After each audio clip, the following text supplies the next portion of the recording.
उनको प्रियंका गांधी उसी ईवीएम से चुनाव जीती है, तो ये बता दीजिए कि फिर प्रियंका का चुनाव भी गड़बड़ था। इसलिए कांग्रेस के लिए मीठा मीठा गप-गप और खारा खारा थू-थू, जीतें तो ठीक है और हारें तो फिर ठीकरा ईवीएम पर। इस बार तो हरियाणा में तो हद कर दी उन्होंने, ईवीएम की बैटरी पर ही सवाल खड़ा कर दिया। मुझे लगता है कांग्रेस को अपनी बैटरी दुरुस्त कर लेनी चाहिए ताकि वो कम से कम मुख्य धारा की राजनीति में इज्जत से काम कर सके। आरोपों का प्रत्यारोपों का युग अब चला गया। कांग्रेस को, मुझे लगता है खड़गे जी ने ठीक ही बयान दिया पिछले दिनों कि उनको, कांग्रेस को अपनी रणनीति, संगठन, उसके तौर तरीकों में बदलाव लाना चाहिए। और इसलिए ये ताज्जुब की बात है कि कांग्रेस पार्टी के लोगों की खास तौर पर दो बातें ऐसी हैं जो आम लोगों को चुभती हैं, हिंदुस्तान के आम आदमी को।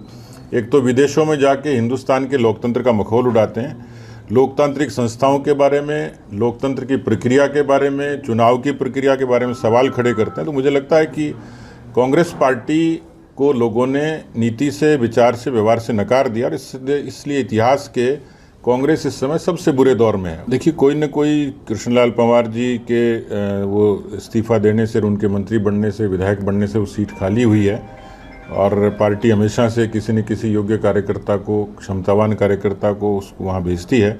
पार्टी की यहाँ की स्टेट यूनिट से, केंद्रीय टीम से चर्चा करेंगे और जो भी केंद्र के निर्देश होंगे उसके अनुरूप उम्मीदवारों का चयन। पिछले लगभग 10.5 वर्षों में देश में शासन के जरिए, सुशासन के जरिए एक बड़ा बदलाव आया है, जिसमें प्रधानमंत्री जी जो कहते हैं किसानों के लिए, महिलाओं के लिए, गरीबों के लिए और युवाओं के लिए अनेक अभिनव योजनाओं से उनका जीवन बदलने की कोशिश की है, वो आत्मनिर्भर हुए हैं।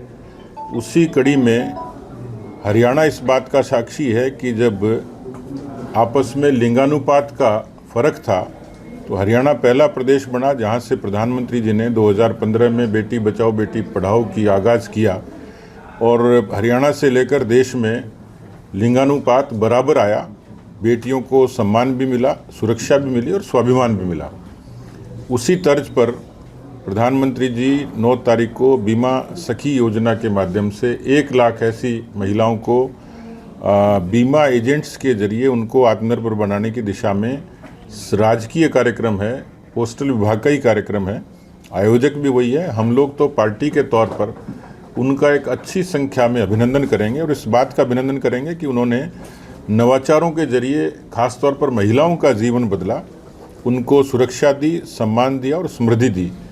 हरियाणा की पार्टी प्रदेश अध्यक्ष जी के, माननीय मुख्यमंत्री जी के नेतृत्व में इस पूरे आयोजन की बहुत अच्छे तरीके से तैयारियां कर रहे हैं और हज़ारों की संख्या में महिलाएं तो शिरकत करेंगी, लेकिन आम नागरिक भी प्रधानमंत्री जी का बहुत गर्मजोशी से अभिनंदन करेंगे। पानीपत में ये कार्यक्रम होगा।